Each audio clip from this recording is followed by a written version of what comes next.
Heart beat scan ఒక్క second లోనే world class 640 slice CT scan ఇప్పుడు మీ విస్టా ఇమేజింగ్ బంజారా హిల్స్ లో.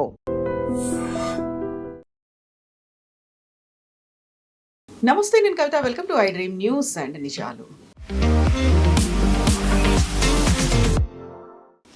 2014 మే 26 మోదీ ప్రధానమంత్రిగా ఫర్ ద ఫస్ట్ టైం ప్రమాణ స్వీకారం చేశారు. నేటికి 12 ఏళ్ళు కంప్లీట్ అయిపోతుంది. ఈ పుష్కర కాలంలో దేశం సాధించినటువంటి ప్రయోజనాలు లేకపోతే జరిగినటువంటి అభివృద్ధి ఏంటి?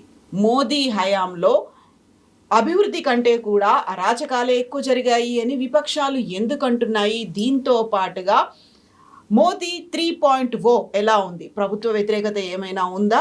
కంప్లీట్గా సాప్రనైజేషన్ కోసమే ట్రై చేస్తున్నారు అనేటువంటి అనుమానాలు, అపోహలు ఎందుకు కలుగుతున్నాయి? మనతో పాటుగా ఉన్నారు CEO సురేష్ కొచ్చర్తి గారు. సార్ నమస్తే. సో మోదీ 1.0, మోదీ 2.0, మోదీ 3.0 మొత్తం 12 ఏళ్ళు కంప్లీట్ అయిపోయింది. 13th ఇయర్లోకి ఎంటర్ అయిపోతున్నాం అనుకుంటే ఓవరాల్గా ఈ 10 ఇయర్ మన తెలుగులో అయితే పుష్కర కాలం అంటారు. ఎలా అనిపించింది మీకు? మనం ఎప్పుడైనా పిల్లల్ని ఎవాల్యుయేట్ చేస్తున్నప్పుడు స్కూల్లో కూడా రిపోర్ట్ కార్డులు చూస్తాం. మనం పిల్లలకి మార్కులు ఎంత వచ్చినాయి, ముందు మార్కులు ఎంత ఉండే, అంటే ఫస్ట్ ఎగ్జామ్ నుంచి క్వార్టర్లీ, హాఫ్ ఇయర్లీ, దాని తర్వాత ఫైనల్ ఎగ్జామ్కి వచ్చే మార్కులు ఎంత ఉన్నాయి, ఇంప్రూవ్మెంట్ ఉందా లేకుంటే తగ్గిందా అని చెప్పేసి. ఏ గవర్నమెంట్నైనా మీరు స్టాటిస్టికలీ ఎవాల్వ్ చేయాల్సి వస్తుంది. ఒకటి, పాత పథకాలని ఎట్లా ఇంప్రూవ్ చేశారు, కొత్త పథకాలు ఏం తీసుకొచ్చారు, దాని స్టేటస్ ఏంటి. మోదీ గవర్నమెంట్ చూసినప్పుడు ఫస్ట్ మనం అర్థం చేసుకోవాలి. మోదీ గవర్నమెంట్ వచ్చినప్పుడు 2014లో 10 సంవత్సరాల మన్మోహన్ సింగ్ గవర్నమెంట్ దగ్గర నుంచి టేక్ ఓవర్ చేశారు. రాజీవ్ గాంధీ గవర్నమెంట్ ఆ టైంలో వాళ్ళు ఆ 5 years తర్వాత మన్మోహన్ సింగ్ గవర్నమెంట్ ఎండ్ అయ్యేదాకా ఒక స్టేబుల్ గవర్నమెంట్ లేకుండే, కంటిన్యూస్గా కోalition గవర్నమెంట్స్ ఉండే. వాళ్ళ పుల్స్ అండ్ ప్రెషర్స్ వాళ్ళకు ఉన్నాయి. నరసింహరావు గారు కానీ, చంద్రశేఖర్ గారు కానీ, ఐకే గుజరాల్ కానీ, దేవగౌడ కానీ, నరసింహరావు గారు కానీ, దాని తర్వాత వాజ్పేయి గారు కానీ, దాని తర్వాత మళ్ళీ మన్మోహన్ సింగ్. ఏ గవర్నమెంట్ స్టేబుల్గా లేరు. అంటే మీరు ఆల్మోస్ట్ చెప్పొచ్చు ఒక 20-25 సంవత్సరాలు స్టేబిలిటీ లేకుండే గవర్నమెంట్లకి. ఫస్ట్ టైం 2014లో మోదీ గవర్నమెంట్కి స్టెబిలిటీ వచ్చింది. ఆన్ దేర్ ఓన్ మెజారిటీ వచ్చింది. చిన్న మెజారిటీ ఉండే, ఎక్కువ లేకుండే. దాని తర్వాత 2019కి వచ్చినప్పుడు మెజారిటీ పెరిగింది, 300+ అయింది. కానీ 2024 వచ్చేదాకా అది తగ్గింది. సో అందరూ ఏమనుకున్నారంటే అయిపోయిందిలేగా, ఒకవైపు నుంచి నితీష్ కుమార్ గుంచుతారు, ఒకవైపు నుంచి చంద్రబాబు నాయుడు తాడు గుంచుతారు, మోదీ గారు అన్స్టేబుల్ అయిపోతుంది. ఇప్పుడు నితీష్ కుమార్ గారు లేరు సీన్లో. ఆయన పార్టీ యాజ్ గుడ్ యాజ్ బీజేపీలో వచ్చినట్లని, వాళ్ళ ఎంపీలు కూడా బీజేపీలో ఉన్నట్లని. అటువైపు చంద్రబాబు నాయుడు గారికి తెలిసిపోయింది ఆయనకి కావాల్సింది డబుల్ ఇంజిన్ సర్కార్, ఆయనకు కావాల్సింది ఫండ్స్, అమరావతి కానీ ఆంధ్రప్రదేశ్ డెవలప్ చేయడానికి. దానికి సెంట్రల్ గవర్నమెంట్ సహకారం కావాలని చాలా క్లియర్గా.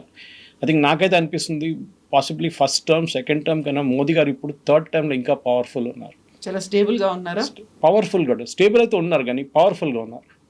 దానికి కారణాలు చాలా ఉన్నాయి. మన యాంటీ నెక్సల్ మూవ్మెంట్ నుంచి దానికన్నా ముందు ఆర్టికల్ 370 సెకండ్ టర్మ్లో తీసేసిన తర్వాత జరిగిన చాలా మట్టుకు మార్పులు మనం చూస్తే మోదీ గవర్నమెంట్ కొంచెం కాన్ఫిడెన్స్ వచ్చినట్లు. సరే, ఇప్పుడు ఈ యుద్ధంలో కొంచెం ప్రాబ్లమ్స్ ఉన్నాయి, కానీ కోవిడ్ తర్వాత జరిగిన మార్పుల్లో చూస్తే మోదీ గవర్నమెంట్ చాలా మట్టుకు మార్పులు తీసుకొచ్చారు. అది మరి 2014 నుంచి చూసుకుంటూ వస్తే ఉంది. మీకు 2015లో జన్ధన్ యోజన లాంచ్ చేసినప్పుడు అందరూ అన్నారు ఏం బ్యాంకింగ్ ఇది, దీంట్లో NPS చాలా పెరిగింది, 14% దాకా NPS వెళ్ళింది, నాన్ పర్ఫార్మింగ్ అసెట్స్. కానీ దాని తర్వాత చూడండి, ఇప్పుడు అన్ని ప్రతి స్టేట్ గవర్నమెంట్, అది బీజేపీ ఉండొచ్చు, నాన్ బీజేపీ ఉండొచ్చు, వాళ్ళు జన్ధన్ యోజన యూజ్ చేసి డైరెక్ట్ బెనిఫిట్ ట్రాన్స్ఫర్ చేస్తున్నారు. ఒక టైంలో రాజీవ్ గాంధీ గారు చెప్పారు, చాలా ఫేమస్ స్టేట్మెంట్ అది, ఢిల్లీ నుంచి రూపాయి పంపిస్తే అది రాష్ట్రానికి వచ్చేదాకా 15 పైసలు అయిపోతుంది. అంటే ఫైనల్ బెనిఫిషరీ దగ్గర వచ్చేదాకా అంటే 85 పైసలు కొట్టేస్తున్నారు. అది ఏజెంట్లు ఉంటారు, ఎమ్మెల్యేలు ఉంటారు, కార్పొరేటర్లు ఉంటారు, చాలామంది మిడ్ లెవెల్ బ్యూరోక్రాట్స్ ఉంటారు, వీళ్ళు డబ్బులు కొట్టేస్తారు. పాపం ప్రజలకు వచ్చేది 15 పైసలే. ఇప్పుడు ఆ ప్రాబ్లం లేదు. ఒకటి జామ్ అంటే జన్ధన్ యోజన, ఒకటి ఆధార్ అండ్ మొబైల్ లింక్ చేశారు. అది చాలా ఎసెన్షియల్ ఉంది, ఎందుకంటే డూప్లికేషన్ కాకుండా ఉండడానికి ఇది 3 ఎసెన్షియల్. మీరు ఫేక్ ఆధార్ తయారు చేసుకోవచ్చు, కానీ మీరు ఫేక్ మొబైల్ తయారు చేయలేరు. అది 2 చేసుకుంటే మీకు బ్యాంక్ అకౌంట్లో కేవైసీలకు పట్టుబడతారు మీరు. సో జామ్ దీంట్లోనే చాలా మటుకు మార్పులు తీసుకొచ్చారు. దాంట్లో నుంచి బెనిఫిట్, ఎందుకంటే నేను మనం ఉడాన్ స్కీమ్ కానీ ఎయిర్పోర్ట్లు కానీ వందే భారత్ మాట్లాడుకుంటే మనం కింద స్థాయి నుంచి మొదలు పెట్టాలన్నమాట. అక్కడేం మార్పులు వచ్చినాయని. రెండోది మనం చూసాం రేషన్ డెలివరీ సిస్టంలో, అది కోవిడ్ నుంచి వచ్చిన ఒక బెనిఫిట్. అది 80 కోట్ల మందికి ఇప్పుడు కూడా ఆల్మోస్ట్ రేషన్ కంప్లీట్ ఫ్రీగా ఇస్తున్నారు. పాసిబిలిటీ లోకంలో ఎక్కడ లేదు. దానికి కారణాలు చాలా ఉన్నాయి. కొంతమంది అంటున్నారు అది మోదీ గారు చాలా కోవిడ్లో చేయాల్సి వచ్చింది, దాని తర్వాత మళ్ళీ అన్ని ఆపలేకపోతున్నారు. అది కాదు. ఒకవైపు మన దగ్గర ఉన్న ఫుడ్ గ్రెయిన్ సిస్టమ్ పీడిఎస్ వచ్చిన తర్వాత పబ్లిక్ డిస్ట్రిబ్యూషన్ స్కీమ్లో మనం స్పెసిఫిక్ ప్యాడీ బియ్యం తెచ్చుకుంటున్నప్పుడు మనకి చాలా మటుకు ఎక్కువ కెపాసిటీ, హోల్డింగ్ కెపాసిటీ లేదు ఇప్పుడు.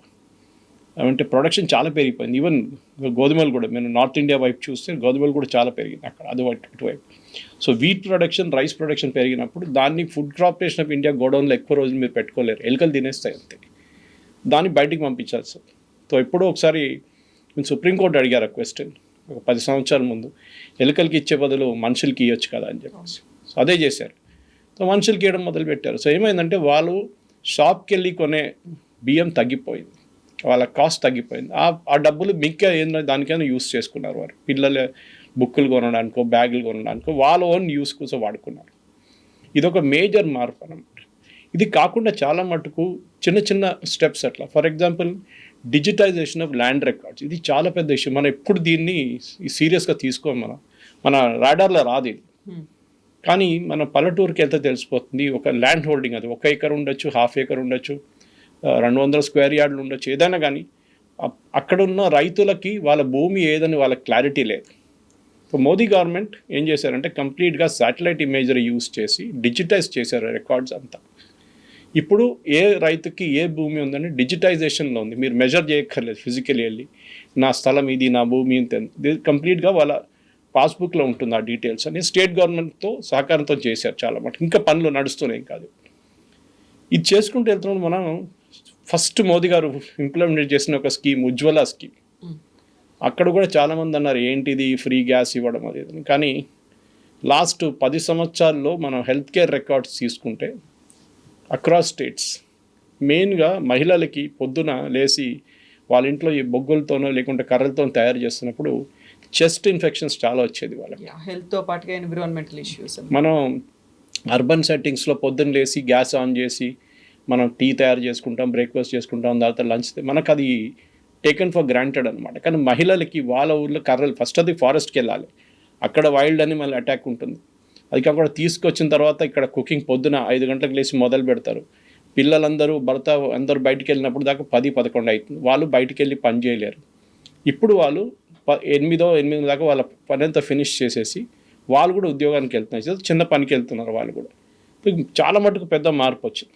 దాంట్లో ఇప్పుడు చూడండి, ప్రతి స్టేట్ గవర్నమెంట్ వాళ్ళ ఎలక్షన్ మేనిఫెస్టోలో మేము మీకు ఫ్రీ గ్యాస్ సిలిండర్ ఇస్తాం, లేకుంటే 500 రూపాయలు గ్యాస్ ఇస్తాం. విజయ్ నుంచి, స్టాలిన్ నుంచి, సిద్ధరామయ్య నుంచి, రేవంత్ రెడ్డి నుంచి, అందరూ బెంగాల్లో కూడా అందరూ ప్రామిస్ చేసినట్టు ఈ గ్యాస్ సిలిండర్ మీకు ఫ్రీ ఇస్తాం. ఇది 2014 దాకా ఎందుకు జరగలేదు? అది మనం అడగాల్సిన ఒక ప్రశ్న. దాని తర్వాత మనం చాలా ఉన్నాయి తీసుకుంటే. ఇప్పుడు వందే భారత్ ఫర్ ఎగ్జాంపుల్, ఇప్పుడు మన అర్బన్ సెట్టింగ్కి వద్దాం. మనం వందే భారత్ అనేది ఒక ఏదో పెద్ద ఇంటర్నేషనల్ లేకుంటే బయట నుంచి తీసుకొచ్చిన టెక్నాలజీ కాదు, మన దగ్గర ఉండే. ఇన్ఫ్యాక్ట్ టెడ్ఎక్స్ టాక్లో ద ఫౌండర్ అని చెప్పలేదు, మెయిన్ పర్సన్ బిహైండ్, ఆ ఇంజనీర్, ఆయన చీఫ్ ఇంజనీర్, ఆయన దాని గురించి మాట్లాడారు. పేరు నాకు గుర్తు రావట్లేదు. ఆయన మాట్లాడుతున్నారు, ఈ టెక్నాలజీ మన దగ్గర ఉండే, వీ హ్యాడ్ దిస్ టెక్నాలజీ. 20 సంవత్సరాల ముందు కూడా ఇదే వందే భారత్ తయారు చేయొచ్చు, మనం చేయలేదు. ఎందుకంటే రిస్క్ ఉంటుంది తయారు చేసేటప్పుడు. ఒకటి ఆ కోచెస్ టెక్నాలజీ, ఒకటి అది మన దగ్గర ఇంప్రూవ్ చేయాల్సి వస్తుంది. దానికున్న రిస్క్, దానికున్న పెట్టుబడి పెట్టాలి. గవర్నమెంట్ ఆ టైంలో రెడీగా లేరు. రెండవది ట్రాక్ స్పీడ్ ఇంక్రీజ్ చేయాలి. ఇప్పుడు చూడండి, ప్రతి ట్రైన్ మీరు బిలీవ్ చేయరు, 1 గంట నుంచి 2 అవర్స్ వాళ్ళు టైం సేవింగ్ చేస్తున్నారు. వందే భారత్ వచ్చిన తర్వాత, వందే భారత్ ఎనీవేస్ మంచి స్పీడ్లో వెళ్తుంది. మీరు శబరి ఎక్స్ప్రెస్ తీసుకోండి, ముందు 24 గంటలు తీసుకుంటుండే ట్రిచ్చూర్, మా హోమ్ టౌన్ నుంచి హైదరాబాద్కి. ఇప్పుడు దాన్ని 22 గంటలు చేశారు. 20 కూడా చేయొచ్చు, రేపు 18 చేయొచ్చు. కానీ ప్రాబ్లం ఏంటంటే మన దాంట్లో ఒక ట్రైన్కి గ్యాప్ 5 నిమిషాలే. ఒక ట్రైన్ వెనక ఇంకో ట్రైన్ 5 నిమిషాలకు వెళ్తారు. సో మన ట్రాక్స్ డబుల్ చేయాల్సి వస్తుంది. అది పెద్ద ప్రాసెస్, అది నడుస్తుంది. 100% ఎలక్ట్రిఫికేషన్ జరిగింది, కంప్లీట్ ఎలక్ట్రిఫికేషన్ చేసేసారు. చాలా వరకు డిలేలు అనేవి ఉండేది. ముందైతే ట్రైన్లు అంటే మనకు తెలిసింది, అది తెలుగులో ఒక సామెత ఉంది, ఎక్కాల్సిన రైలు ఒక జీవిత కాలం లేటు అనేది. అదే. సో జపాన్లో అంటారు, ఇప్పుడు ట్రైన్ లేట్ వస్తే అక్కడ ట్రైన్ డ్రైవర్ ఇంకా గార్డ్ అందరు దిగేసి అపాలజైజ్ చేస్తారంట ప్యాసింజర్స్. మన దగ్గర ఆ స్టేట్కి ఇంకా రాలేదు, కానీ మేము వందే భారత్ వచ్చినప్పుడు అందరూ ఏమన్నారు, ఇది ఎవరు వెళ్తారు దీంట్లో ఎంత డబ్బులు కట్టి, పేదోళ్ళకి మీరు ట్రైన్ పెట్టాలండి. ఇప్పుడు వందే భారత్ మీకు టికెట్ దొరకదు. ప్రతి స్టేట్లో 5-6 వందే భారత్లు అక్కడిక్కడ తిరుగుతున్నాయి, కానీ మీకు టికెట్ దొరకదు. నేను మొన్న ఇక్కడి నుంచి నెల్లూరు వెళ్ళాను, 6 గంటల సేపట్లో నెల్లూరు చేరుకున్నాను వందే భారత్. రిటర్న్లో నార్మల్ ట్రైన్ సూపర్ ఫాస్ట్ ఎక్స్ప్రెస్లో వచ్చాను. పొద్దున్న రాత్రి 9 గంటలకు ఎక్కితే సికింద్రాబాద్లో 8 గంటలకు దిగాను. అంటే ఆల్మోస్ట్ 11 hours డిఫరెన్స్ చూడండి. అది నేను చెప్తున్నాను. సో మనం ఒక లగ్జరీ అని చెప్పట్లేదు, కానీ ఒక స్పీడ్, ఒక ఎలిమెంట్ ఆఫ్ టైం సేవింగ్ కోసం డబ్బులు ఇవ్వడానికి రెడీగా ఉన్నాం, అదొకటి. దెన్ మొబైల్ పెనిట్రేషన్ ఇండియాలో చూసాం మనం, అది చాలా మటుకు మన డిజిటల్ పేమెంట్స్ అదొక క్రైసిస్ నుంచి వచ్చింది. అది డిమానిటైజేషన్ తర్వాత సడన్గా మార్కెట్లో క్యాష్ లేదు, మన అందరు తెలిసిందే. 500 రూపాయలు, అది కాకుండా 1000 రూపాయల నోట్లు ఆ టైంలో డిమానిటైజ్ చేసినప్పుడు డిజిటల్ కరెన్సీ కోసం గవర్నమెంట్ ఒక స్కీమ్ తీసుకొచ్చారు, యూపీఏ కింద. ఉండే దానికన్నా ముందు, కానీ they were not able to implement it. దానికున్న బ్యాక్గ్రౌండ్ కానీ ఏం చెప్తారు, ఇన్ఫ్రాస్ట్రక్చర్ కానీ దానికున్న సెక్యూరిటీ ఫీచర్స్ ఇంప్లిమెంట్ చేయలేకపోయారు అప్పుడు దాకా. సడన్గా ఒక క్రైసిస్ వచ్చినప్పుడు చేయాల్సి వచ్చింది. ఇప్పుడు చూడండి, మన అప్పుడు చిదంబరం గారు చాలా ఫేమస్ ఒక స్టేట్మెంట్ ఇచ్చారు పార్లమెంట్లో, మీకు గుర్తుంటుంది. ఈ కూరగాయలు అమ్ముతున్న ఆమెకి ఏం తెలుసు డిజిటల్ గురించి, ఇంటర్నెట్ ఏం తెలుసు, ఆమెకి బ్యాంక్ అకౌంట్ ఎక్కడ ఉంది, ఇదేంటి డిజిటల్ తమాషానా ఇదని చెప్పి మోదీ గవర్నమెంట్ని చాలా ఆ రోజు ఆయన మాట్లాడుతూ పార్లమెంట్లో అన్నారు. ఈరోజు అదే చిదంబరం దగ్గర అడగాలి, నాకు తెలియదు నా పర్స్ ఎక్కడుందో, నా పర్స్ ఎంత డబ్బులు ఉందో నాకు తెలియదు, అసలు యూజ్ చేయడమే లేదు, డిజిటలే నడుస్తుంది అని. మీకు కూడా ఎక్స్పీరియన్స్ ఉంటుంది. ప్రతి చోటకి వెళ్తే వాళ్ళు కూడా అంటారు, కూరగాయలు వాళ్ళు అంటారు, అమ్మా డిజిటల్ చేయండి మీరు అంటారు. మీకు లేదు, చేంజ్ లేదు. బట్ మార్పులు వచ్చినాయి. కోవిడ్ వచ్చినప్పుడు పెద్ద క్రైసిస్ అగైన్. అందరు అన్నారు ఆన్లైన్ టీచింగ్, ఆన్లైన్ మీటింగ్స్ అన్నారు. అప్పుడు అందరూ ఇది నిజంగా నడుస్తుంది చూసి, కరెక్ట్, చాలా టైం సేవింగ్ ఉంది. 1.5-2 గంటల సేపు ఒకవైపు, మళ్ళీ సాయంత్రం అటువైపు 4 hours సేవింగ్ మీకు అక్కడే అయిపోతుంది. ఇంట్లో కూర్చొని చేయొచ్చు మీరు పన్నంతా. పిల్లలు ఇంట్లో కూర్చొని క్లాసులు నేర్చుకోవచ్చు. అఫ్కోర్స్ లాంగ్ టైం సొల్యూషన్ కాదు, కానీ ఒక షార్ట్ టర్మ్ బెనిఫిట్ తీసుకొచ్చారు. జూమ్ అనే ఒక కాన్సెప్ట్ మనకు అప్పుడు దాకా తెలియదు, అట్లా ఒక సాఫ్ట్వేర్ ఉందని, అట్లా ఒక ఆన్లైన్ మెకానిజం ఉందని తర్వాత మనకు తెలిసింది. ఇట్లాంటి చాలా మార్పులు వచ్చినాయి కవిత గారు. For example even national highways తీసుకోండి. యూపీఏ హయాం ఎండ్ అయినప్పుడు 2014లో ఏప్రిల్లో మన national highway length 90,000 kilometre, 91,287 to be exact. ఇప్పుడు 146,650 కిలోమీటర్లు. ప్రతిరోజుకి 32 కిలోమీటర్లు నేషనల్ హైవే తయారవుతున్నాయి ఇప్పుడు కూడా. అది మీరు ఎక్స్పీరియన్స్ చేస్తుంటారు. ఇక్కడ నుంచి బెంగళూరు కానీ, ఇక్కడ నుంచి విజయవాడ వెళ్ళేటప్పుడు మీరు చాలా మటుకు ఆ బెనిఫిట్ మీరు చూస్తూనే ఉంటారు. నేషనల్ హైవే టోల్ కట్టాల్సి వస్తుంది, అది వెరీ వెరీ ఆబ్వియస్. ఎందుకంటే మీకు మంచి రోడ్ కావాలి. ఈవెన్ అవుటర్ రింగ్ రోడ్లో స్టేట్ గవర్నమెంట్ చేశారు. అది బెనిఫిట్ చూడండి, దాన్ని ఫ్యూయల్ ఎఫిషియన్సీ ఉంటుంది. సో ప్రజలు డబ్బులు కట్టడానికి రెడీగా ఉన్నారు, but they want benefits out of it. And typical ఏమవుతుందంటే, మన దగ్గర ఉన్న పిఎం ఆవాస్ యోజన తీసుకోండి. ఇప్పుడు అందరు అంటారు పేదోళ్ళకి ఇల్లు ఇవ్వాలని చెప్పి, ఇక్కడ 2 bedroom హౌసెస్ అంటారు. యాక్చువల్లీ ద ప్రధానమంత్రి ఆవాస్ యోజన ఫండ్స్ దాని కింద వస్తుంది. ఎందుకు? అగైన్ ద ప్రాబ్లం ఏంటంటే, స్లమ్ నుంచి ఒక 2 bedroom ఇల్లు తీసుకొచ్చినప్పుడు వాళ్ళకు ఒక బెనిఫిట్ ఉంటుంది. దాంట్లో చాలా ఇష్యూస్ ఉన్నాయి స్టేట్ గవర్నమెంట్ వైపు నుంచి. ఒకటి ల్యాండ్ అలాట్మెంట్ కానీ, మిగతా ఇష్యూస్ కానీ ఉన్నాయి. కానీ చూసుకుంటే ఇంకోటి మేక్ ఇన్ ఇండియా. మనం మోదీ గారు మొదలైనప్పుడు మేక్ ఇన్ ఇండియా ఏంటి, ఇదేంటి, ఎస్పెషల్లీ డిఫెన్స్లో మనం one of the world's largest importers, ఆయుధాలు ఇంపోర్ట్ చేసుకుంటాం మనం. ఇప్పుడు లాస్ట్ ఫైనాన్షియల్ ఇయర్లో మనం 38,000 కోట్ల ఆయుధాలు ఎక్స్పోర్ట్ చేశాం. అది యూపీఏ హయాంలో, యూపీఏ గవర్నమెంట్ వాళ్ళు 2014లో మన్మోహన్ సింగ్ గవర్నమెంట్ టెన్యూర్ అయినప్పుడు అది 430 కోట్లు ఉండే. 430 కోట్ల ఎక్స్పోర్ట్స్, డిఫెన్స్ ఎక్స్పోర్ట్ నుంచి ఇప్పుడు మనం 38,000 ఎక్స్పోర్ట్ చేసాం. Next year target is around 45,000 కోట్లు 26-27 ఫైనాన్షియల్ ఇయర్. అంటే ఆయుధాలు తయారు చేసి ఇప్పుడు యూపీఏ మన వీళ్ళతో, సో యూఏఈతో మనకు ఒప్పందం చేసుకున్నాం ఆయుధాలు తయారు చేయడానికి. అగైన్ ఇంకొక 10,000 కోట్లు మీరు యాడ్ చేసుకోవచ్చు దాంట్లో. ప్రతి సెక్టర్లో ఒక టార్గెటెడ్ ఒక మూవ్మెంట్ నడుస్తుంది. అది ప్రధానమంత్రి గారు సెక్రటేరియటే దాన్ని కంప్లీట్గా ట్రాక్ చేస్తున్నారు. 500 కోట్ల కన్నా ఎక్కువ ఉన్న ప్రాజెక్ట్ని ప్రతిరోజు ట్రాక్ చేస్తారు దాన్ని. మనం చూసాం, ఒక చెనాబ్ రివర్ పైన ఒక బ్రిడ్జ్ కట్టారు. Arch bridge. అది బ్రిటిష్ వాళ్ళ టైం నుంచి కూడా ఇంపాసిబుల్ అని చెప్పి వాళ్ళు ఇడిచేశారు. అది ఇట్ ఈస్ నాట్ పాసిబుల్ అని చెప్పారు. అది కాకుండా మనం బారాముల్లా దాకా కనెక్ట్ చేయలేము. బారాముల్లా మన ఆర్మీకి చాలా క్రూషియల్, ఎందుకంటే పాకిస్తాన్ బార్డర్ దాకా వెళ్తుంది. ట్రక్స్ తీసుకెళ్లడంలో యాక్సిడెంట్లు చాలా నడుస్తుంటే టైం కూడా పడుతుంది. ఇప్పుడు ఆలోచించండి అది ఎట్లా చేశారు. మీరు కావాలంటే మీరు చేయొచ్చు, కానీ దానికి మిమ్మల్ని బ్యాక్ చేయడానికి ఎవరైనా ఉండాలంటే మీ ఎంత ఎవరైనా ఉండి చేయండి. మీరు ఫెయిల్ అయితే no problem, we will help you అని చెప్పేసి. సో అన్ని సెక్టర్స్లో ఇంకా చాలా పనులు ఉన్నాయి, అన్నీ అయిపోయినాయని చెప్పలేము మనం. కానీ 2014కి ఇప్పుడు మీరు చెప్పినట్టు 12 సంవత్సరాల తర్వాత రివ్యూ చేసినప్పుడు ప్రోగ్రెస్ రిపోర్ట్ తీసుకున్నప్పుడు చాలా మటుకు ఇట్లాంటి మార్పులు వచ్చాయి. సో ఇది డెవలప్మెంట్ పరంగా చూస్తే ఇంటర్నల్గా మాత్రం ఇన్సెక్యూరిటీ అనేది ఉంది, అన్స్టెబిలిటీ అనేది ఉంది అనే దాంతో పాటుగా మాబ్ లించింగ్ అవుతుంది, ఇక్కడ ఉన్నటువంటి మైనారిటీలని టార్గెట్ చేస్తున్నారు. ఇవన్నీ కూడా మోదీ గవర్నమెంట్ వచ్చిన తర్వాత ఎక్కువైపోయింది. దీనికి తోడుగా మీడియాను కూడా ఒక గోడీ మీడియా లాగా మార్చేసుకున్నారు, తనకు అనుకూలంగా ఉండే వాళ్ళకే ఇస్తున్నారు అనే మాటలని ఉన్నాయి కదా. ఇన్సెక్యూర్డ్ ఫీలింగ్ అనేది ఇంటర్నల్గా డెవలప్ అయిందా? మీరు అది ఎటువైపు నుంచైనా చూడొచ్చు. ఫల్తా రిజల్ట్ వచ్చింది మొన్న, మీరు చూసుంటారు. ఫల్తా ఇది మైనారిటీ డామినేటెడ్ కాన్స్టిట్యున్సీ. బీజేపీ 140,000 ఓట్లతో గెలిచారు. ఒరిజినల్ జహంగీర్ ఖాన్ టీఎంసీ క్యాండిడేట్కి డిపాజిట్ కూడా పోయింది, ఫోర్త్ ప్లేస్లో ఉన్నారు. అప్పుడు ముస్లిమ్స్ బీజేపీకి ఓటేశారని చెప్తారా? ఎస్, జరిగింది అది. ఎందుకంటే వాళ్ళకు కూడా తెలిసిపోయింది ఈ కాంగ్రెస్ పార్టీ కానీ ఎంఐఎం కానీ మిగతా పార్టీలు వాళ్ళ పర్సనల్ బెనిఫిట్ కోసం ముస్లిమ్స్ని వాడుకుంటున్నారు, చాలా క్లియర్గా తెలిసిపోయింది. అది ఈవెన్ కేరళలో కూడా మీరు చూడొచ్చు. క్రిస్టియన్ కాన్స్టిట్యున్సీ, నార్త్ ఈస్ట్ తీసుకోండి. నార్త్ ఈస్ట్లో చాలా స్టేట్, నాగాలాండ్ అన్ని ప్లేసెస్లో క్రిస్టియన్ డామినేటెడ్. అక్కడ కూడా బీజేపీ రూల్ చేస్తున్నారు, చాలా మటుకు బీజేపీ అలయన్స్ రూల్ చేస్తున్నారు. ఎందుకంటే ప్రజలు ఇప్పుడు ఏం చూస్తున్నారు, ఒకటే, మాకు కావాల్సిన సౌకర్యాలు వస్తుందా, మాకు బెనిఫిట్స్ వస్తుందా, మా లైఫ్ స్టైల్ మారిందా లేదా, మాకు ఉద్యోగాలు వస్తున్నాయా లేదా, ఇది వాళ్ళు చూస్తున్నారు.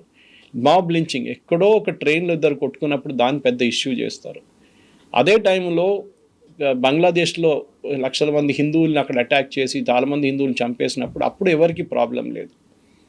మిద్నాపూర్లో హిందువులు ఆల్మోస్ట్ 10-15 మంది హిందువులను చంపారు, అప్పుడు ఎవరికి ప్రాబ్లం. మన స్టేట్లోనే, మన కంట్రీలోనే, వెస్ట్ బెంగాల్లో జరిగింది మమతా బెనర్జీ హయాంలో, అప్పుడు ప్రాబ్లం లేదు. కశ్మీర్ నుంచి పండిత్ని తెరిమి కొట్టినప్పుడు లక్షలాది మంది వాళ్ళు పారిపోయారు రాత్రికి రాత్రి, అప్పుడు ఎవరికి ప్రాబ్లం లేదు. కానీ ఏదో ఒక చిన్న ఇన్సిడెంట్ ఎక్కడో జరిగింది, ఏదో ట్రైన్లో గొడవ జరిగింది, 2 సీట్ల కోసం కొట్టుకున్నారు, లేకుంటే ఏదో ఆవు మాంసం తీసుకెళ్తున్నారని పట్టుకున్న వాళ్ళని లించ్ చేశారని చెప్తే అది పెద్ద న్యూస్ అయిపోతుంది. అది కూడా ట్రాజడీయే, దాన్ని ప్రాసిక్యూట్ చేయాల్సిందే. పల్గర్లో సాధువులు చంపినప్పుడు ఎవరు అడగలేదేంటి? ఇదే నేను అడుగుతున్నాను. చాలా ఉన్నాయి అట్లాంటి. ఉడిపిలో ఒక ఆర్ఎస్ఎస్ కార్యకర్తని హత్య చేసినప్పుడు ఎవరు అడగలేదే. సో వన్ వే ట్రాఫిక్ అయిపోయింది. మీడియా ఇప్పుడు గోడి మీడియా అంటాను. నేను ఒకటే మాట అంటున్నాను, వైర్, క్వింట్, స్క్రాల్, వీళ్ళు రాసే ఆర్టికల్ మీరు ఒకసారి అనలైజ్ చేయండి. ఒక్క ప్రో మోదీ ఆర్టికల్ కూడా మీకు కనిపించదు. హిందూ కూడా చేర్చుకోవచ్చు దాంతో. అన్ని యాంటీ మోదీ ఆర్టికల్సే ఉంటుంది. వీళ్ళు తీసుకెళ్ళి జైల్లో వేసారా? ఎవరు వేయలేదు కదా. మీరు దగ్గర ఎవరైనా చెప్పారా, మీరు అర్నబ్ గోస్వామి ఛానల్ చూడాలని ఎవరైనా చెప్పారా? ఎవరు చెప్పలేదు కదా. It is your choice. ఎన్నో ఛానల్స్ ఉన్నాయి, మీరు ఏ ఛానల్ కావాలంటే చూడొచ్చు. అర్నబ్ గోస్వామి ఛానల్ చూడాలని ఉందా, లేకుంటే ఎన్డీటీవీ చూడాలని ఉందా, లేకుంటే CNN News 18 చూడాలి, ఎవరు చెప్పలేదు. మీద అదానీ ఉండొచ్చు, అంబానీ ఉండొచ్చు, ఎవరైనా ఉండొచ్చు. ఇదే ఎన్డీటీవీ కాంగ్రెస్ హయాంలో ఏం చేశారు మనందరికి తెలిసిందే. ప్రణయ్ రాయ్ మీద CBI కేసు ఉండే రాజీవ్ గాంధీ హయాంలో. ద వరల్డ్ దిస్ వీక్లో free commercial time MIC చెద్ద scam ఉండేది. కానీ దాని నుంచి రాజీవ్ గాంధీ గారు ఆయన్ని సేవ్ చేశారు చాలా మటుకు. అంటే మనం ఏం చెప్పొచ్చు, గోడి మీడియా అని చెప్పొచ్చు అక్కడ కూడా. సో మనం అక్యూజేషన్ చేసినప్పుడు ఒక బిగ్గర్ పిక్చర్ చూడాల్సి వస్తుంది కవిత గారు, ఒక చిన్న పిచ్ కాదు. మీరు ఫర్ ఎగ్జాంపుల్ ఎప్పుడు నేను చెప్తుంటాను, ముస్లిమ్స్ హిందువుల్ని ఆయుష్మాన్ భారత్ కింద డిస్క్రిమినేట్ చేస్తారా ఎక్కడైనా? 55 కోట్ల మన పాపులేషన్ జనాభాకి ఇప్పుడు Ayushman Bharat per year 5 lakh coverage ఉంది. ఇప్పుడు లేటెస్ట్ వెస్ట్ బెంగాల్లో కూడా ఇంప్లిమెంట్ అయింది. అంటే మన పాపులేషన్ 140 కోట్లు, అంటే ఆల్మోస్ట్ 40% ఆఫ్ పాపులేషన్ కవర్ అయిపోయారు.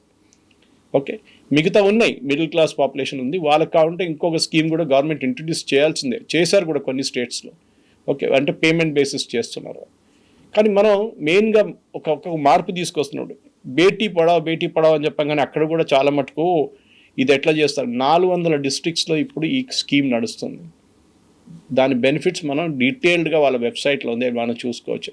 కానీ ఓవరాల్ హైదరాబాద్లో కూర్చొని ఒక ఎయిర్ కండిషన్ రూమ్లో కూర్చొని, లేకుంటే ఒక స్టూడియోలో కూర్చొని ఏముంది బేటీ పడావ్ బేటీ బచావ్, మహిళల మీద అత్యాచారాలు జరుగుతున్నాయి, ఇదేంటి అని అడుగుతారు. కానీ బిగ్గర్ పిక్చర్ మీరు చూడరు. సిటిజన్షిప్ అమెండ్మెంట్ యాక్ట్ తీసుకొచ్చినప్పుడు అన్నారు, ఎందుకు సిటిజన్షిప్ అమెండ్మెంట్ యాక్ట్లో ముస్లిమ్స్కి ఎందుకు ఇవ్వట్లేదని అడిగారు. అక్కడున్న మైనారిటీస్ హిందూ, జైన్, పార్సీ, బుద్ధిస్ట్, సిక్ వాళ్ళ మీద పాకిస్తాన్, ఆఫ్ఘనిస్తాన్, బంగ్లాదేశ్లో వాళ్ళ మీద జరిగిన అత్యాచారాలు, వాళ్ళక్కడి నుంచి పారిపోయి వచ్చినప్పుడు వాళ్ళకి సిటిజన్షిప్ ఇవ్వాలని ఫస్ట్ ప్రతిపాదించిన మనిషి పేరు మోహన్ దాస్ కరమ్చంద్ గాంధీ. 1947లో ఆయన అన్నారు.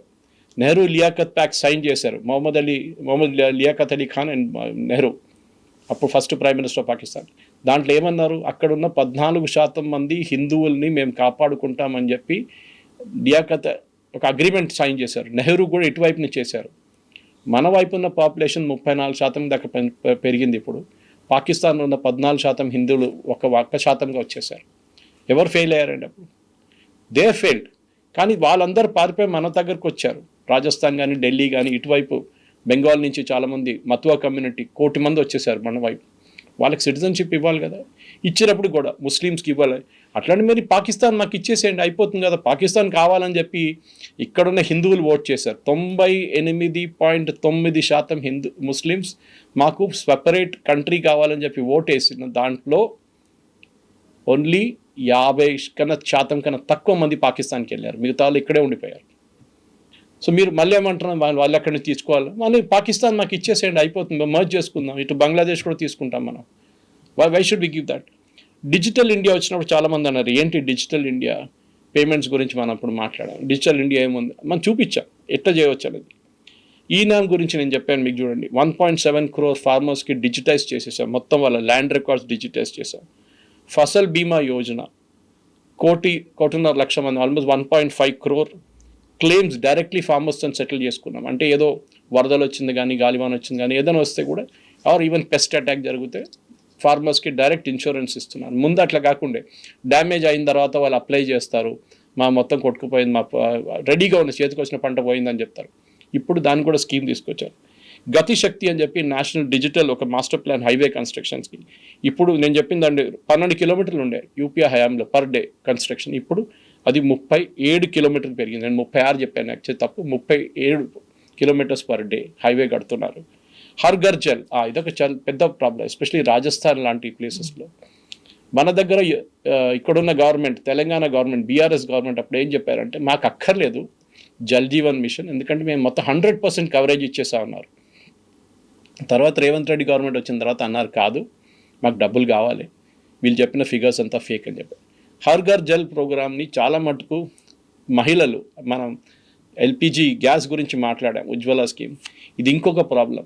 మీరు చూసుంటారు చాలా మటుకు వీడియోలు, ఫోటోలు, చిన్న అమ్మాయిల నుంచి పెద్ద మహిళలు కుండ తనమే పెట్టుకొని ఎంతో దూరం నడుచుకుంటే వెళ్ళి నీళ్ళు తీసుకొస్తారు. ఇప్పుడు you are getting water to the house, at least మీ ఏరియాకి వస్తుంది. కొన్ని ప్లేసెస్కి ఇంటి ఇంకా రాలేదు, అది state government responsibility, last mile కనెక్టివిటీలో హర్ ఘర్ జల్ ప్రోగ్రామ్. దీన్ని మీరు ఆన్లైన్ వెళ్ళి చెక్ చేసుకోవచ్చు కవిత గారు. ఇప్పుడు కూడా జల్ జీవన్ మిషన్ ప్రాజెక్ట్ కింద చెక్ చేసుకోవచ్చు అనమాట. ఈ ఇంకోటి ఐసెట్ మనం చూసాం, దానికోండి జన్ధన్ యోజన డిస్క్రైబ్ చేశాను మీకు.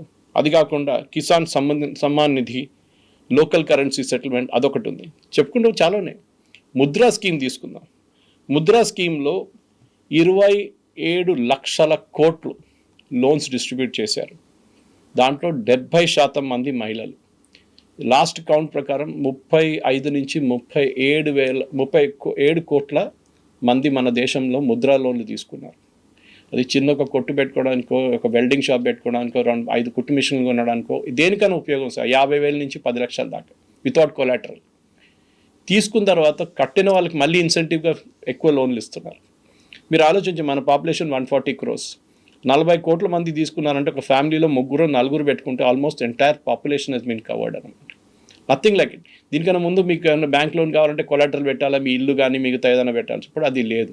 ముద్రా లోన్లు you can get it directly అనమాట. గంగా గురించి ఉన్నారు, that is a big dispute. ఇవాళ గంగా ఇంకా పొల్యూటెడ్ ఉందని చెప్పి ఎవరో రిపోర్ట్ చెప్పారు. So I'm not taking it up. 1 nation 1 ration card పెట్టారు. ఇది ఒక పెద్ద డిసడ్వాంటేజ్ ఉండే ముందు. బీహార్ నుంచి ఒక వర్కర్ ఇక్కడ వచ్చి ఇక్కడ ఉంటున్నాడు హైదరాబాద్లో, సంవత్సరం పాటు ఇక్కడ పని చేస్తున్నాడు ఏదో రియల్ ఎస్టేట్ ప్రాజెక్ట్లో. వాళ్ళ ఫ్యామిలీ ఏమో అక్కడ ఉంటారు, ఫ్యామిలీలో 4 ఉన్నారు.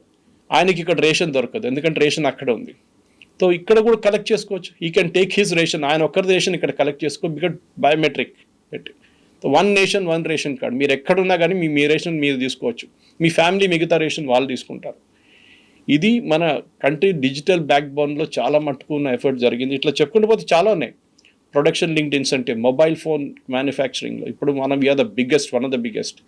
అది కాకుండా మన డిజిటల్ చాలా మటుకు మన ఇప్పుడు చిప్ మ్యానుఫ్యాక్చరింగ్ కానీ మిగతా అన్నిటికీ పిఎల్ఐ ఇస్తున్నారు గవర్నమెంట్, అంటే ఇన్సెంటివ్ ఇస్తున్నారు.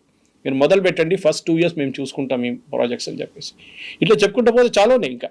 అయితే ఎక్కువగా వినిపించేది ఒక నెగటివ్ ఆస్పెక్ట్, ఇప్పుడు వన్ నేషన్ వన్ పార్టీ లాగా మార్చేశారు, సాఫ్రనైజేషన్ అవుతోంది, రీజనల్ పార్టీలు లేకుండా చేస్తారు, సౌత్ అండ్ నార్త్ డివైడ్ అనేది ఎక్కువ తీసుకొస్తున్నారు అనే దాంతో పాటుగా అసలు మొత్తంగా బీజేపీయే ఉండాలి, అలా అయితే డబుల్ ఇంజిన్ సర్కార్ అవుతుంది అని, అంటే కేంద్రం రాష్ట్రాలకు ఇవ్వాల్సింది ఇవ్వకుండా కేంద్రమే ఒక పొలిటికల్ పార్టీ లాగా చూసి రాష్ట్రాలను కూడా అన్నిటిని కూడా వాళ్ళ వైపే తిప్పుకోవాలని చూడడం అనేది. కాంగ్రెస్ ఉన్నప్పుడు 1947 అంటే మనం 50 పెట్టుకుందాం, when we become a republic. అప్పుడు ఎన్ని పార్టీలు ఉండే అండి? అప్పుడు ఒక జనసంఘ ఉండే, కమ్యూనిస్టులు ఉండే. ఒక టైంలో లోక్సభలో ఆపోజిషన్ పార్టీ కమ్యూనిస్ట్ ఉండే. అప్పుడు వీళ్ళు ఏడ్చుకున్నారా? బీజేపీ 1984లో వచ్చారు, 80లో ఫామ్ అయింది, 84లో ఫస్ట్ 2 సీట్లు వాళ్ళకి వచ్చింది. హన్మకొండ ఒకటి, మేసానా గుజరాత్లో ఒకటి. ఇక్కడ జంగారెడ్డి గారు గెలిచారు, అక్కడ ఆకార్ పటేల్ గారు గెలిచారు. అప్పుడు బీజేపీ ఏడ్చుకున్నారా? మా దగ్గర 2 సీట్లే ఉన్నాయి, మమ్మల్ని మొత్తం ఫినిష్ చేసేస్తారు. వాళ్ళు బిల్డప్ చేశారు, అది చాలా ఇంపార్టెంట్. కవిత గారు చెప్పాను చూడండి, రాజీవ్ గాంధీ గారు కలిసిన సింపతి ఓట్ వేవ్లో, అది ఇందిరాగాంధీ గారిని అసాసినేషన్ తర్వాత జరిగిన ఎలక్షన్, హాఫ్ ఎలక్షన్ ఆపేశారు, మీకు గుర్తుంటుంది. ఫస్ట్ హాఫ్లో ఘనంగా ఓడిపోయారు ఆల్మోస్ట్ కాంగ్రెస్, సెకండ్ హాఫ్లో సింపతి తర్వాత జరిగిన ఓటింగ్లో కాంగ్రెస్కి సీట్లు వచ్చినాయి. ఆ రోజు నుంచి ఇవాళ దాకా కాంగ్రెస్కి మెజారిటీ రాలేదు. ఇవాళ దాకా అంటే మన్మోహన్ సింగ్ గవర్నమెంట్ ఎండ్ అయ్యేదాకా వాళ్ళకి they never got a majority. 1989 to 2014 అప్పుడు ఆలోచించండి, 90 పెట్టుకుంటే టాకింగ్ ఆఫ్ అక్కడ 14, 24, 24-25 సంవత్సరాలు కాంగ్రెస్కి మెజారిటీ రాలేదు ఎప్పుడు, ఇప్పుడు కూడా లేదు. 14 తర్వాత మనం చూస్తున్నాం, 19 ఎలక్షన్లో రాలేదు, 24 ఎలక్షన్లో రాలేదు. దట్ మీన్స్ ఆ party is on a descent. మరి మీరు ప్రజల్ని తిడుతున్నారా? వెస్ట్ బెంగాల్లో ఒక టైంలో మీ గవర్నమెంట్ ఉండే, సిద్ధార్థ శంకర్ రాయ్, డాక్టర్ బీసీ రాయ్ ఉన్నాయి, ఈ జ్యోతిబాసు కమ్యూనిస్ట్ వచ్చే ముందు. ఎక్కడున్నారండి కాంగ్రెస్ ఇప్పుడు? మన ఫాల్టా ఎలక్షన్లో 3rd పొజిషన్లో వచ్చారు. ఇదే వాళ్ళ పార్టీని బిల్డప్ చేసుకుండా నార్త్ సౌత్ డివైడ్ అంటారు. ఏం లేదండి, కర్ణాటకలో బీజేపీ లేదా? తెలంగాణలో 8 మంది ఎంపీలు లేరా? కాంగ్రెస్కి ఎంతమంది ఎంపీలు ఉన్నారు? 8 మందే కదా. కరెక్ట్, అసెంబ్లీలో వాళ్ళకి స్ట్రెంగ్త్ ఎక్కువ ఉంది, కరెక్ట్ అది. కానీ సౌత్లో లేరు. That's a wrong notion. సౌత్లో ఉంది, బీజేపీకి 3 సీట్లు వచ్చినాయి కేరళలో, విచ్ ఇస్ అబ్సల్యూట్లీ ఇంపాసిబుల్ ఉండే ముందైతే. సో వాళ్ళ పార్టీని బిల్డప్ చేసుకుంటున్నారు. అది మీరు చేయాల్సిన పని అది. అది కాకుండా ఇప్పుడు తమిళనాడులో ఏం చేశారు? ఇప్పుడు దాకా వాళ్ళతో ఉన్న డిఎంకేని పక్కన తోసేసి మినిస్టర్షిప్ కోసం వాళ్ళు విజయ్తో వెళ్ళిపోయారు. ఎవరు తప్పండి అది? ఇప్పుడు డిఎంకే వాళ్ళని తిడుతున్నారు, కాంగ్రెస్ని బ్యాక్ స్టాబర్స్ అది ఇది అని చెప్తున్నారు. ఇది మీరు పార్టీ బిల్డప్ చేయాల్సిన మీ రెస్పాన్సిబిలిటీ. అది మీరు ఇంకొక కోతి తీసుకొని ఇంకొక షోల్డర్ మీద వేయలేరు మీరు. అది ఇట్ ఈస్ యువర్ రెస్పాన్స్. మీరు చేయకపోతే అది మీ తప్పు. 2 సీట్లు ఉన్న బీజేపీ అక్కడి నుంచి బిల్డప్ చేసుకుని 179 వచ్చింది. దాని తర్వాత కొంచెం మళ్ళీ వెనకకి వెళ్ళిపోయారు, మళ్ళీ ముందుకు వచ్చారు, మళ్ళీ మెజారిటీ వచ్చింది. You have to buildup. మీరు అది చేయట్లేదు. భారతదేశంలో ఉన్న ప్రతి యూపీ ఒక టైంలో కాంగ్రెస్ దగ్గర ఉండే, ఇప్పుడు కాంగ్రెస్ ఎక్కడుంది? 4వ ప్లేయర్ అయిపోయారు అక్కడ, బిహైండ్ బీఎస్పీ. ఆ పరిస్థితికి వచ్చేసారు. బీహార్ సేమ్ కేస్, తేజస్వితో టైఅప్ చేశారు, ఏమైంది? ఓడిపోయారు. అస్సాం ఒక టైంలో తరుణ్ గొగోయ్ వాళ్ళ అప్పుడు ఉండే పార్టీ ఉండే, అక్కడ చాలా పెద్ద పార్టీ ఉండే ఆ టైంలో. ఇప్పటికే ఏమైందండి? అక్కడ కూడా లేరు. North east entire used be with Congress, అది కూడా పోయింది. ఒరిస్సా బిఫోర్ బీజు పట్నాయక్ అప్పుడు కూడా ఉండే, అక్కడ పోయింది. మహారాష్ట్ర ఏఆర్ అంతులే, యశ్వంతరావు చౌహాన్, వీళ్ళందరూ దిగ్గజులు ఉన్నారు ఆ టైంలో, they are gone. Karnataka of course వాళ్ళ గవర్నమెంట్ ఉందనుకోండి, కానీ చెప్తున్నాను నేను, ఇట్లా ప్రతి స్టేట్ మీరు అనలైజ్ చేసుకుంటూ పోతే కాంగ్రెస్ దగ్గర నుంచి పోయిన స్టేట్ లేదు అంతా. కానీ వీళ్ళు లెసన్స్ నేర్చుకుంటలేరు. దాన్ని బీజేపీని తిట్టడం, మోదీ గారు అది చేస్తున్నారు. Let us remember one thing, politics అనేది పార్ట్ టైం ప్రొఫెషన్ కాదు. రాహుల్ గాంధీ గారు నేర్చుకోవాలి. It's a hard core business. మీరు ప్రతిరోజు దిగి పోరాడాలి, అప్పుడే ఒక పొలిటికల్ పార్టీ తయారవుతుంది. కానీ ఇంట్లో కూర్చొని మాకు ఓట్లు రాలేదు, ఓట్ చోరీ జరిగింది, ఈవీఎంలు కొట్టేశారు. ఫరూక్ అమీన్, ఒమర్ అబ్దుల్లా కరెక్ట్ చెప్పారు, ఓడిపోతే ఓడిపోయిందని మీరు అంగీకరించండి, తర్వాత పోటీ చేసి గెలవండి. నేను కూడా ఓడిపోయాను, నేను మళ్ళీ గెలిచాను. అది మనం గుర్తుపెట్టుకోవాలి. అది కాకుండా క్రికెట్ మ్యాచ్ లాగా ఓడిపోతే నేను ఓడిపోలేదు, పిచ్ బాగలేదు, బాల్ స్వింగ్ కావట్లేదు, it is not an excuse at all. మీరు మీ పార్టీని బిల్డప్ చేయండి. అది కాకుండా ఏదో ఎక్స్క్యూజ్ ఎలక్షన్ కమిషన్ మీద చేయడము, లేకుంటే ఓట్ చోరీ అంటారు, ఏదో ఎక్స్ప్లెయిన్ చేస్తారు. ఇప్పుడు దాని గురించి మాట్లాడలేదు అసలు. ఇప్పుడు టోటలీ గాన్ అన్నమాట. వెస్ట్ బెంగాల్ ఎలక్షన్ తర్వాత కంప్లీట్గా కాంగ్రెస్ మాయమైపోయారు. అక్కడ 2 సీట్లు వచ్చినాయి అంతే వాళ్ళకి. సో మోదీ గారు చేసిన దానికి 12 సంవత్సరాలు మీరు కూడా అనలైజ్ చేయండి మీ వైపు నుంచి. మీరు చేసిన per kilometre basis national highway కానీ, మీరు ఎన్నింటికి ఇల్లు కట్టారు అప్పుడు దాకా, ఎన్నింటికి నీళ్ళు ఇచ్చారు, మీరు ఎన్నింటికి కరెంట్ ఇచ్చారు. యాడ్ చూశాను నిన్న నేను, మిజోరాంలో మణిపూర్ అనుకుంటాను, ఫస్ట్ టైం ఒక రైల్వే ఒక ట్రైన్ మీ మణిపూర్ చేరుకుందంట, ఈవెన్ మిజోరాం కూడా. అంటే 70 సంవత్సరాలు పట్టిందండి ఒక రైల్వే ట్రాక్ కట్టడానికి నార్త్ ఈస్ట్కి. మీకు out of sight out of mind ఉండే, నార్త్ ఈస్ట్ అంటే ఎక్కడో ఉంది, మాకేం సంబంధం దాంతో, అక్కడి నుంచి ఎన్ని ఓట్లు వస్తాయి, ఇది ఉండే వాళ్ళ లాజిక్. కానీ స్ట్రాటజికల్ ఇప్పుడు చూడండి మణిపూర్ దాకా చేరుకున్నాం. అదొక చాలా మటుకు ఒక అచీవ్మెంట్. బారాముల్లా గురించి మాట్లాడాం మనం. ఇప్పుడు ప్రతి చోట ఎక్కడెక్కడ ఇంపాసిబుల్ అన్నారు అక్కడన్నీ మన రైల్వే ట్రాక్లు కడుతున్నాం, నేషనల్ హైవేలు కడుతున్నాం. ఒక టైంలో ఏకే ఆంటనీ గారు చాలా ఫేమస్గా చెప్పారు పార్లమెంట్లో, మీరు అరుణాచల్ ప్రదేశ్లో లద్దాఖ్లో రోడ్లు ఎందుకు కట్టట్లేదంటే చైనా కోప్పడతారు, దానికోసం మేము కట్ట. This is official statement of AK Antony, defence minister. China కోప్పడతారంట మనం రోడ్లు కడితే. ఇప్పుడు చూడండి, ఐ వెంట్ టు లదాఖ్ 2024లో వెళ్ళాను నేను. ఏం డెవలప్మెంట్ అండి, ఎస్పెషల్లీ ఆర్మీ వాళ్ళ కోసం చాలా పెద్దది ప్రాజెక్ట్. హిమానిక్ కానీ మిగతా ప్రాజెక్ట్స్ కానీ రోడ్లు ఎక్కడెక్కడో కడుతున్నారు వాళ్ళు, రోడ్లు to height up to the border, Chinese border. ఇది మనం ఎప్పుడో చేయాల్సి ఉండేది. అది కాకుండా ప్రాజెక్ట్స్ మీరు ఏదైనా చెప్పండి, స్టేట్ గవర్నమెంట్తోనే పనిచేయాల్సింది. ఇక్కడ కూడా స్టేట్ గవర్నమెంట్ చూడండి, ఇప్పుడు ఎల్ఎన్టీ మెట్రో తీసుకోండి, లాసెస్లో నడుస్తుండే, టేక్ ఓవర్ చేసుకున్నారు. 19,000 కోట్లు ఎంతో వాళ్ళు కట్టారు, డబ్బులు కట్టారు తెలంగాణ గవర్నమెంట్. దాంట్లో 13,000 కోట్లు యూనియన్ గవర్నమెంట్ ఇప్పుడు ఒక లోన్గా ఇచ్చారు. వాళ్ళు నిన్ననే సైన్ చేశారు అగ్రిమెంట్. సో మీరు కలిసి పనిచేస్తే అన్నిటికీ డబుల్ ఇంజిన్ సర్కార్ రావాలని లేదు. స్టేట్ గవర్నమెంట్ కూడా చాలా స్మార్ట్గా చేసుకోవాలి ఇట్లాంటి పనులన్నీ. అది రేవంత్ రెడ్డి గారు నేర్చుకున్నారు అది బాగానే. ఈవెన్ కేరళలో సతీష్ అని అదే లాంగ్వేజ్ మాట్లాడుతున్నారు. అది కాకుండా డే టు డే మీరు పాలిటిక్స్ ఆడితే, ఎలక్షన్ టైంలో పాలిటిక్స్ చేసుకోండి, దాని తర్వాత డెవలప్మెంట్ ఇస్ అ కీ. అని దాంట్లో మోదీ గవర్నమెంట్ 12 సంవత్సరాలు ఏం చేశారు, తప్పు చేశారని మీరు చూపించండి. ఎక్కడ వాళ్ళు కానీ ఆరోపణ లేదు, అక్కడ లించింగ్ జరిగింది, ఇది కాదు. డెవలప్మెంట్ గురించి మా ప్రజలకు అదే కావాలి. ఇప్పుడు డెవలప్మెంట్ కావాలి, వాళ్ళు ఇంకేం అడగట్లేదు. మాకు డెవలప్మెంట్ కావాలి, మాకు మంచి రోడ్లు కావాలి, మాకు మంచి నీళ్ళు కావాలి, మా ఇంట్లో మాకు మంచి కనెక్టివిటీ ఉండాలి, ఉడాన్ ఉండాలి, నార్త్ ఈస్ట్లో ఉన్న కనెక్షన్స్ కానీ, ఎయిర్పోర్ట్లు చూడండి, రైల్వే స్టేషన్లు చూడండి.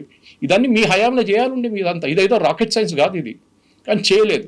అది మీరు అంగీకరించాలి, మాతో తప్పు అయిందని చెప్పి యూ మేక్ కరెక్షన్. మేబీ ఒకసారి మీకు ప్రజలు 20-30 సంవత్సరాల తర్వాత ఒక ఆపర్చునిటీ ఇవ్వచ్చు కాంగ్రెస్కి.